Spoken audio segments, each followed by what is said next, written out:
Hello and welcome back to All Things Trentside. Back with episode 4.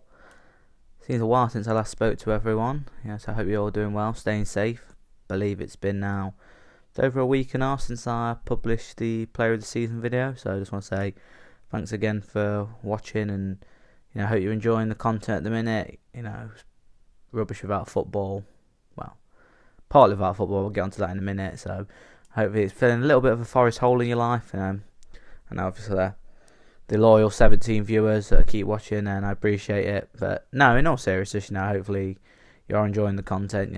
People are having a bit of nostalgia, agreeing with what I'm saying, disagreeing, liking what they see, really. Because like I say, regardless of views, this is something I like doing, so I'm going to carry on doing it. If it gets big, then I'm happy with that. But if it doesn't, it just stays how it is at the moment, then I'm happy with that also. As long as I'm talking about my views and my stuff, really, my experiences with Forest. It's nice to branch out to other people. As you can see, you've seen on my Twitter page. Just want to first of all mention a special shout out to Forest DVDs. If you follow him on Twitter at Forest DVDs, fantastic. Does great content, all old Forest matches with old school commentary. He did a massive favour for me and commentated on me talking over a few of my favourite Forest goals. So yeah, he's really good. He's looking for help at the minute. So if you're not watching this because of him and you've never heard of him before, go and check him out on Twitter. You'll probably be able to find it on my social media as well. I'll leave a link for his Twitter in my description as well. But yeah, so without further ado, since we last spoke, there's been a lot to talk about. So of course, I think the last spoke was about the Player of the Season. Not really much to talk about in the shape of football returning, but it's coming back potentially, and it already has in some countries. So you might have already seen the German Bundesliga returned on the weekend. So again, just to let you know, I'm recording this on the 19th of May. So we've been just a weekend gone, so the 16th, 17th of May. The German Bundesliga returned. And boy, apart from Forest, it was great to have some football back on TV. I don't think I've ever seen a better sight than seeing 22 men kick a ball around in an empty stadium. Lovely. I've picked Cologne, if anyone's interested. Cologne or Cologne, however you say it. Ironically, before I picked them, Forest had... Ironically, after I picked them, Forest then tweeted them saying, "Good luck and we'll be backing you." So... And then you watch Cologne as well, and you kind of see why I picked them as well, because it ran me so much like Forest, because they were 2-0 up at Mainz on the weekend and threw it away with some abject defending as well. So you can understand why that reminds me of Forest. But no, in all seriousness, I'm following Cologne for a bit until football comes back. I wish them all the best of luck. And it seems to work at the minute, No fans in the stadium. No fans turned up either. That's obviously a big risk that people were worried about. But I think if it was FIFA or the German FA, if they have an FA, but the German equivalent to the FA said if anyone turns up outside the stadiums like in mass groups, then the games will be subsequently called off. So no one turned up, went ahead without a hitch. We had some great games. Dortmund beating Schalke, the local rivals. A Schalke keeper had a shocker. I think everyone on the Forest timeline was saying he must have had a great lockdown. Bayern Munich back to winning ways. Same my team Cologne at the minute. Drew 2-2. Bayer Leverkusen beat Bremen 4-1. But yeah, it was nice to see. It's showing it can be done. But on the flip side as well, we're talking about football continuing. Leagues that won't be continuing are a bit closer to home. Yesterday and I believe sometime last week, the SPL yesterday was cancelled, avoided, however you want to say it. Well, finished. Depends which way you look at it, with Celtic crowned champions and Hearts relegated. Big controversy at Hearts at the minute, whether or not they're unsure whether or not they're going to sue about unfair relegation. And League 2, I think they're just calling it the final league table because before that, their National League was also voided. I don't think they're having any promotion or relegation this season. So it's good news for League 2 Stevenage, who were bottom and look really no chance of getting out of the relegation zone, because obviously the one place due to what happened with Bury in August. So Stevenage look like they live to fight another day in the EFL, and it looks like, I think it was Crewe, Swindon and Plymouth for the top 3, and they'll be going up, so we're just waiting on the decision on what's happening with League One. I mean, if you look at the League One table, to be fair, their relegation places are nearly sorted, Bolton and Southend are miles away from safety. It's still not mathematically impossible yet, but you'd think that they'd be down, no offence to them, but Bolton already knew that anyway, with their deduction at the start of the season, which is a shame. Big Darryl Murphy, good to see him still doing the business. Didn't really like him at Forest, but still one of them. What's the right word? Cult hero. That was it at Forest for me. He was abject at best, but we still like to see him doing well. We're still waiting on a decision on League One. But talking about it, the Championship. There was big news coming out of that, and that is that the Championship clubs can return to training no earlier than the 25th of May. So, in the next few weeks, or a week should I say really, we could see Forest back on the pitch. The training pitch at least. Like I say, I think this is the 19th of May, so should be next Monday. Forest could go back to training, all being well, depending on obviously what happens in the world. So yeah, we could be back training, back ready to continue the season. So the EFL have also come out and said, and the FA, and said players will be tested twice a week, in line with what they're doing with the Premier League players as well. So keeping the safety measures in place, so to get tested probably start of the weekend to the week to make sure they're fit and healthy still. Also, there's big news as well that they will not be made public, these results. Obviously, say for example one of the Forest players do contract the virus, which hopefully isn't the case for any of them or any of the other players really, but if anyone does, anyone really, I know it's difficult, but hopefully things are starting to calm down in the world now, but hopefully it doesn't happen for Forest as well. But if it was to do it, just if it was to happen, then people would come out and just say, look, Forest players tested positive. They won't say who, and then what happened will probably games will get suspended again. More than likely be Forest fixtures rather than the whole lot, but we'll have to see. Coming back to that then, as well, reports from the Telegraph are coming out that the EFL have planned a festival of football. I mean, my eyes lit up reading that because, like I say, I love watching football, and don't get me wrong, having the German leagues back, but just having your own football, your own championship back, there's nothing beats it. So apparently they're going to be midweek games.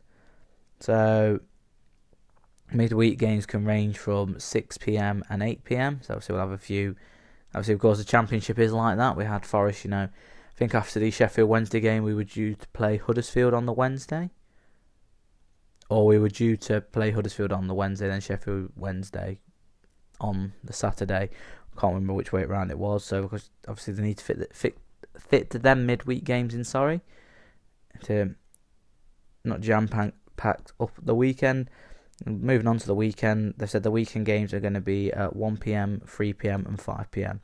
So really your bog standard hours, really. Normally in the Championship, you'll wake up on the Saturday. If you're going down to the City Ground, it'll be 1 p.m, early kick-off. 3 p.m, you have all your other teams. And then 5 p.m, you normally have your evening kick-off. I think hopefully they'll all be broadcasted live. So obviously we'll have to all watch Forest from the comfort and safety of our own home. They're aiming this for a June return. Obviously, it looks like we're obviously trading coming back the 25th of May earliest.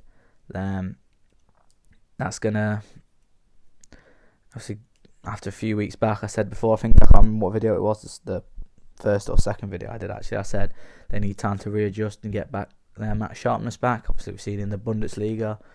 5 subs are being allowed because obviously not many players are used to playing full 90 minutes. That's normally why you have pre-season, and obviously players get up to speed. That's why the 5 subs are being allowed. So yes, after a few weeks, hopefully things will be given the green light to go ahead. Premier League have said known for a June return, finish it by July. So I don't know what the Championship stands for that, because obviously we've got the playoffs and you know what's going to happen with that. And hopefully the new season will start in August/September. Obviously there's no words on what's happening with the fans yet, you know, whether or not when they'll be there back in. There's loads of stories circulating, you know, it's the year, you know, until there's a vaccine. It's all going to depend really at the moment, but it's interesting to see how that's gonna pan out. And of course, once I do, I'll do my take on it. But no, nothing's been said about the fans at the minute. I think the anticipation of having football back at the minute is exciting enough. Don't run before you can walk. Yeah, I think that's the saying. Don't run before you can walk. You know, you've got football back, then start asking the questions about fans. You know, 29,000 people can't go in the stadium when the world's like this at the moment. So it'll be interesting to see. You know, the Bundesliga are following suit, and hopefully things carry on going smoothly with that. I didn't have any hiccups this weekend, so hopefully the Championship will have the same, and hopefully we'll have Forest back on track.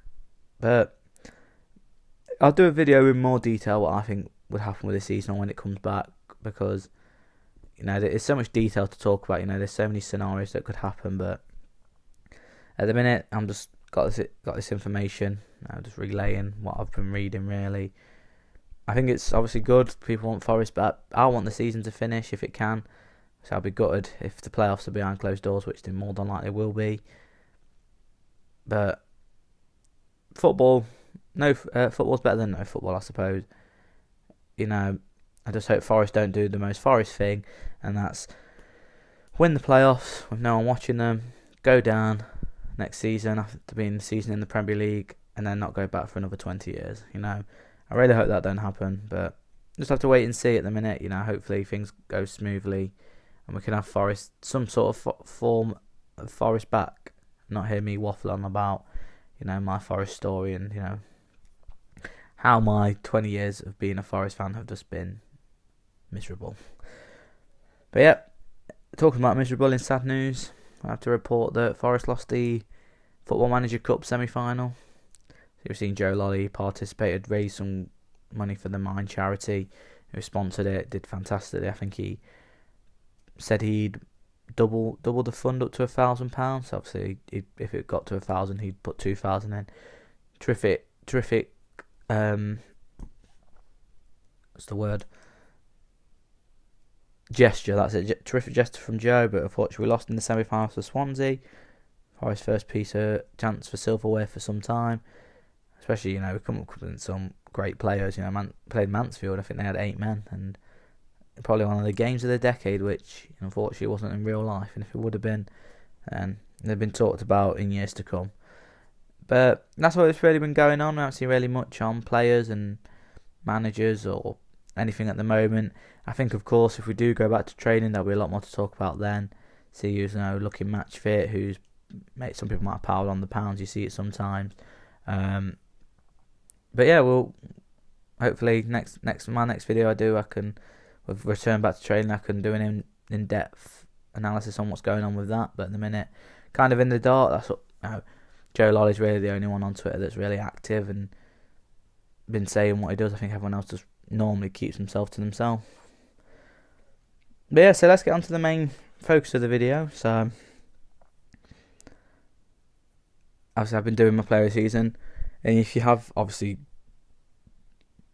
no, I was going to say if you do follow Forest, but if you're watching this, you obviously are a Forest fan. I'll assume so. But if you do been on social media recently, you've seen Forest have been not so much the past few weeks as frequently. They did on Saturday, replayed the full match highlights of the Leeds game where we won 2-0 this season. But they've been posting videos of full match highlights from games from the past. I believe the you beat Luton in the cup final was up there. I'm sure was it the game against Derby when Ben Osborne scored the last minute winner was up there as well. So it got me thinking. You know, they were iconic games for some fans. I'm going to go for my top 10 games now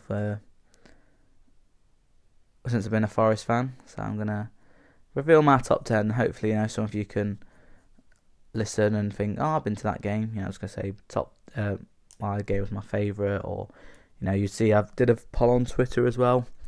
I'll be revealing the winner of our game of the decade. You probably would have already seen on Twitter, but if you didn't, then you'll find out who won in the end. See if I agreed with you, because obviously I know there was. If you watched my Player of the Season video, you lot vote for Matty Cash for Player of the Season. I went for Ben Watson, so differentiating opinions, but yeah. So I've made my top 10 games. I thought top 5 would have been. There's too many to choose from top 5 for me, because really in my time of supporting Forest, I wasn't been too sure who. I haven't really seen that many great games. I don't know when I read out this list, I've picked maybe games that probably meant a lot more to me rather than the actual scoreline or the performance. Obviously a lot of people probably know. Just for example, the Blackpool 4-4 game when played away was a great game to be at. Obviously I didn't go to that game, so there's a reason why I didn't put that in there. So, but I think in the top 5 there was a few that I couldn't quite think, that deserved to be in the top 5, but that did. So I think top 10 is quite a fair number. So yeah, in at number 10, I'm going to go for Forest 0, Crewe 0, and that was the end of the 06-07 season. If many of you recall, the season we lost to Yeovil in the playoffs. So this was my first Forest game, and that's why I put this in there. You've got to put your first Forest game in there. I think a lot of people who pick their top 10 Forest games, their first Forest game will be in their top 10, because it's what got you into football, and then you go and watch your team for the first time. I remember coming up out the Trent end, ironically, and the freshly cut grass, the markings. It was a lovely summer's day because it was the last game of the season. So yeah, just to go, my first game would have been higher if we'd have got 3 points. But I remember Scott Dobie at the post, which looking back was annoying at the time, because I could have been one of the few Forest fans that said I'd been to a game where Scott Dobie scored. But yeah, it would have been higher up, but at the minute it just sneaks in at the first game I ever went to is going to be Forest 0, Crewe 0. That brings me on to another one of my Forest first times. It's my first away game. So at number 9, it's going to be Preston 1, Forest 2. This was in the FA Cup in 2011. So it was the same season we did beat them 2-1 at Deepdale when McGugan scored twice. But this was in the January we played them in the FA Cup and we won 2-1. Went 1-0 down. I think Darren Carter scored for them. And Paul Anderson scored, and then Luke Chambers scored a last minute winner. But just a simple reason, same with the Crewe game, I'd been to the City ground a few times, but I'd never actually gone to an away ground. So it was nice just to branch out to it, to make it just. I say I've been to 2 stadiums at the time. I mean, I wouldn't really start with Preston. It was, not nice. No disrespect to Preston. No, the nicest area that I can remember. I mean, I might have not gone to the nice area of Preston, but I did enjoy it. First away game, come from behind, last minute winner.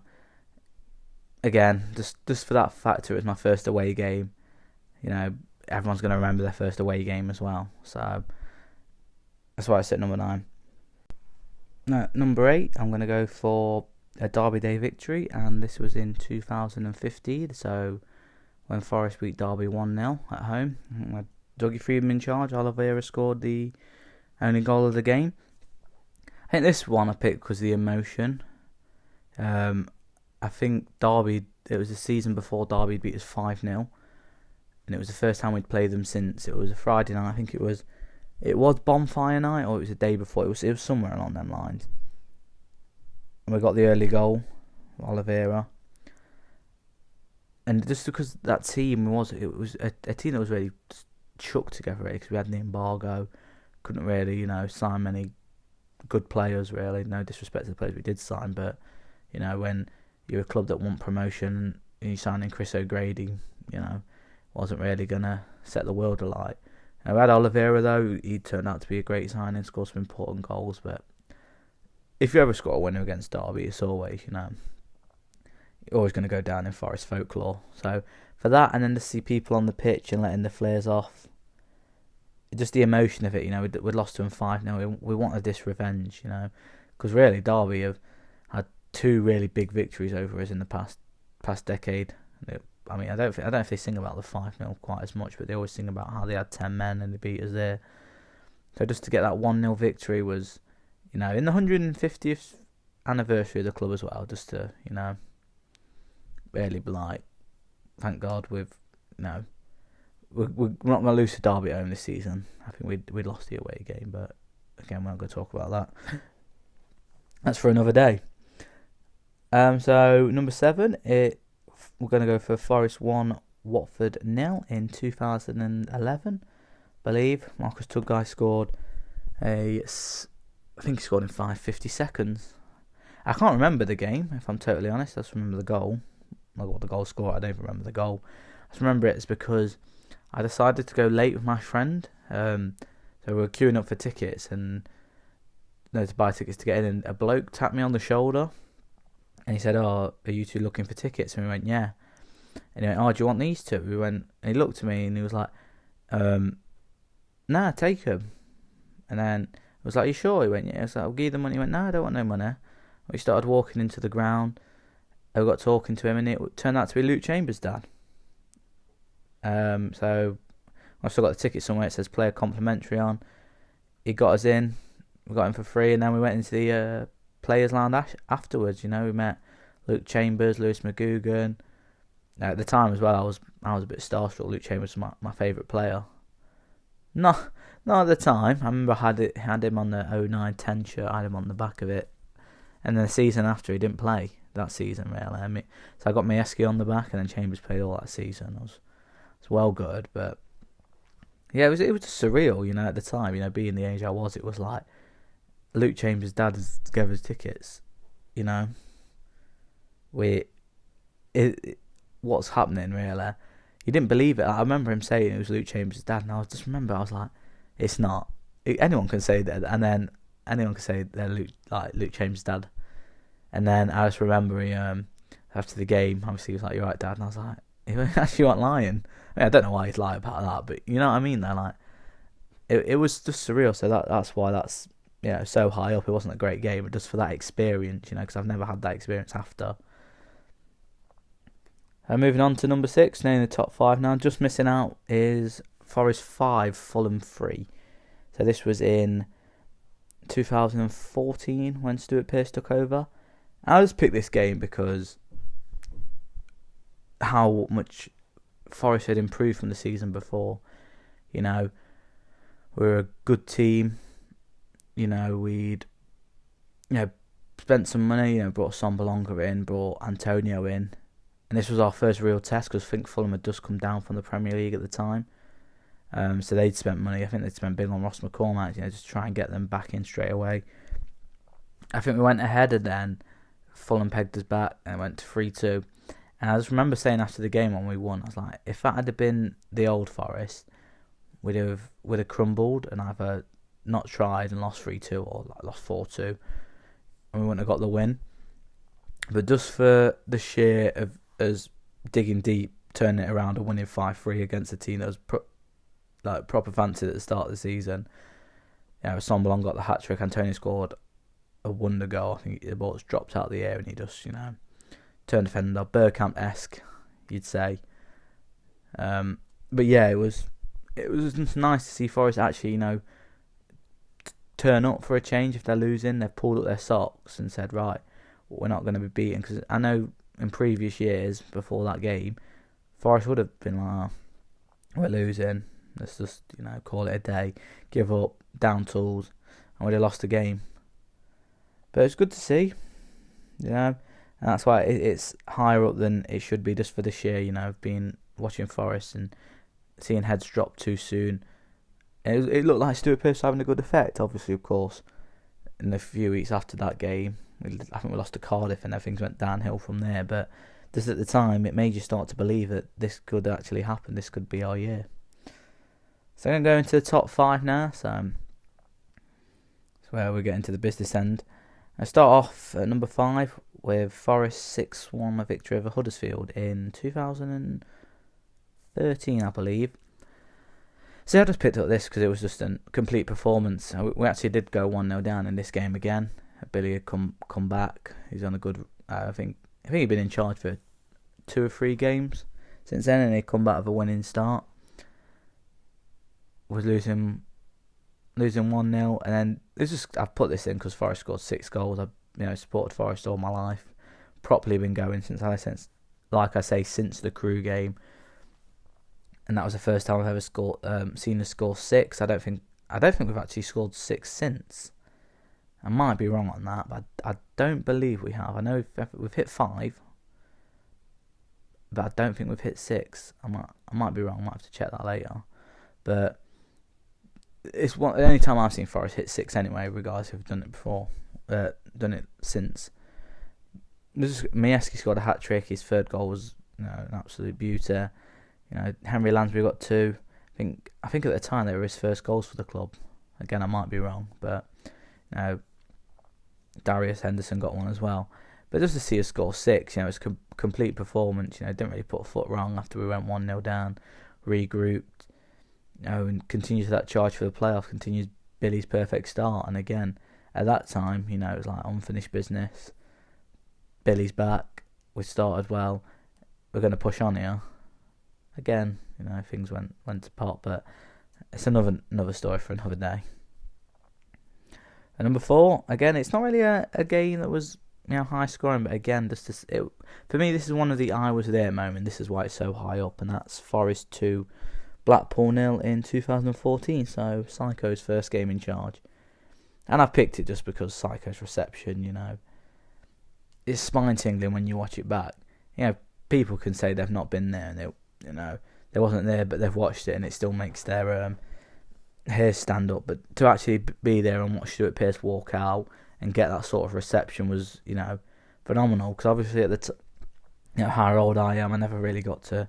Well, I didn't get to see Stuart Pearce in a Forest shirt, so I never really got to appreciate, how good of a player actually was. I know he was a good player, probably one of the best, if not the best. Obviously, it depends where you sit on the fence with that. But one of the best to put on a Forest shirt, club legend. And I think even how bad it went, I don't think people, obviously because you have managers now where it goes sour, but Forest fans would have never turned on Pearce, and that reception he got shows that, and it was just a shame that things ended how they did. If it had got us back up there, then been fairy tale stuff really. But yeah, that's why it's up there, just for the reception really. I think Chris Burt scored a wonder goal as well, but just for that reception, 30,000 fans, the noise was just unreal. You watch it back now, say you get hairs on the back of your neck, spine tingling. So now we're going to my top 3. So number 3, I've gone for the 5-5 draw with Aston Villa last season, and that's just there because that game had it all. Penalty, red card, goals, incidents, all over. Like, I just remember going to the game. I took 2 of my friends from uni at the time, and because we managed to get a ticket, and we was just in the away end, and they were like, "Oh, what do you think's gonna happen today?" I was like, "You know what? Karanka just loves the draw. I think we're not a free flowing team. Probably take a 1-1 or a 2-2 maybe. Villa. I can't remember what form Villa are on. I don't think they were in the best of form. I think Dean Smith had just took over, so they were just finding their feet and gelling again with a new manager. And it was like, what are we gonna do here? Going to a team, I think was just gonna set up, try and get a goal, shut up shop. Normally that Forest would do under Karanka or play for the draw. Well, when I thought I was going to play for a draw, I didn't think there was going to be 10 goals in it.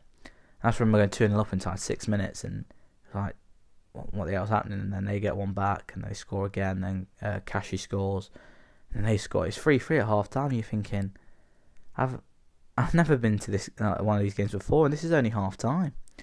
And then Lolly scores an absolute rocket. Then Villa scored twice. Figs got sent off.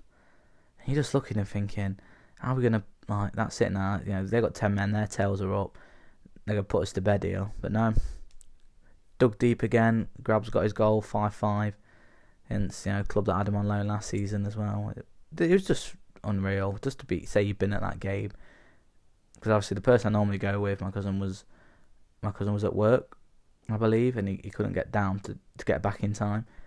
And I just remember him texting me. It was like, I remember texting him actually. I was like, normally I always text him if we're not watching it, saying 1-0. I like his own personal video printer really, and I think he texted me, he's like, "Oh, you're taking the mick." I was like, "Nice." And he managed to watch this back end of the first half and second half, and he was like, he was a bit gutted that he didn't get to go, just because obviously it was like you thought Forest was going to turn up and it was going to be a boring 0-0 or a 1-1, but yeah, just for the influential performance really from Joe Lolly as well. Probably one of the best influential performances I've seen in a Forest shirt. 4 goals. 4 goals. Yeah, it would have been influential. No, for 4 assists and a wonder goal. So we get to the top 2 now, and ironically, I'm going to go to the Twitter poll now. I got you all to vote for what you thought your game of the decade would have been, and my top 2 were the 2 finalists. So we had Forest versus Ipswich when we stayed up on the last day of the season, or beating Derby 5-2. I'll reveal the winner of the poll in a minute, but for me, I picked the Ipswich game as number 2, and I'll go for why I picked the Derby game number 1 in a minute. But the Ipswich game was a 1 in a million. We was in that position and we needed to win. It was either going to go one or 2 ways. It was either going to be one of the worst Forest games you've been to, watching your club get relegated to the 3rd tier again, or one of the best because you stayed up. And because I missed the Yeovil game when we got promoted, so I didn't get to run on the pitch, I was gutted about that. So just to be able to run on the pitch for a start was, fantastic. So I don't think I'll ever be able to do that again, unless obviously we get promoted. So just to be able to say I've run on the pitch was up there. But just the performance, we looked up for it from day 1, from the beginning, and we were quite flat. I think Jamie Ward had a chance 2 minutes in. And then obviously the nerves set in because I was nervous already. But after I saw the start, I was like, okay, this is in the bag. And then Blackburn scored and Birmingham scored. And nerves started set in, oh God, we're letting them back in the game. They hit the crossbar. And just that nerve settle off from Assombalonga, the penalty just on the stroke of half time or just before, set us on our way. And just, I say Chris Cohen as well. And it was such a shame. I love Chris Cohen. The only thing I think I regret about him was he should have hung up the boots then, not done another season. I think if he'd have hung up the boots then, not that he is not already a club legend, but what a way to bow out. You've saved us from relegation. Take a back seat now. Because the next season we did have obviously a good go, but again we fell short. What happened to my voice there? Again we fell short. It would have just been nice for Cohen just to scored that goal, kept us up, and then said, "Look, right, guys, I'll take your coaching opportunity. I'm going to retire." But yeah, just the adulation really, and the nerves as well. Because like I say, it would either gone 1 or 2 ways. In a few weeks' time, or a few videos' time, if not the next one, I'm going to do my top 10 worst games to this. So obviously, it would have been on that list if we'd have gone down. But thank God we didn't. Things have now turned around for us, and hopefully now, next time we're celebrating on the pitch, obviously once we're allowed back in the stadium, it'll be because Forest are actually getting promoted. So obviously I mentioned the poll on Twitter earlier, and we're back to this. Again, the winner and the overall winner of the All Things Trentside Forest Game of the Decade is my number 1 as well, and that was Forest 5, Derby 2. I don't think this gets talked about a lot. That's the first thing I'm going to say. I know they beat us 5-0. And to be fair, our team was awful that day. We had a, makeshift. I think Jonathan Greener was playing. That says it at the time. But we had such an awful team. And it never gets mentioned that we beat them 5-2. We still scored 5 goals. I mean, yeah, they did get 2, and when we played them, we didn't get any. But still. It always annoy me, but it's like, if you're going to mention the 5-0, at least mention that we did beat them 5-2 a few seasons before that. But anyway, yeah, just as I said, my first Derby game, so it's always going to be up there anyway, but to score 5 against your rivals, because apart from the 5-0 and the 5-2, there's been an odd game where we've won by more than 1 goal. I think they beat us 3-0. A few seasons back we beat them 3-0 in the cup, but it's normally a goal or two, or just a goal really in these games. So to beat them 5-2, Chris Combs was playing. I remember he scored as well. I gave it all to the Brian Clough stand kiss in the badge. brave. I mean, at the time, if you went back to the old A block, if you'd have done that, then someone definitely would have tried to have a go at him. But yeah, just for the 5-2, Chambers set us on the way early on. Then Tugguy got 2. Nathan Tyson had a fantastic game. Best game I've seen him in a Forest shirt. And then set up one for Earnshaw before he buried 5-2. You get the iconic Colin Frey commentary when you watch it back. You just see, the Derby fans leaving, just the mist rolling in. It was just all set up, really, wasn't it? It's a few days after Christmas. It felt like a late Christmas present beating Derby 5-2. And that's why I think you lot voted it as your number one. I think it's my number one as well. I agree with you in that sense. As much as I love the Ipswich game, but, you're never going to be beating your rivals, I don't think. Unless, if we obviously get promotion, I'm there.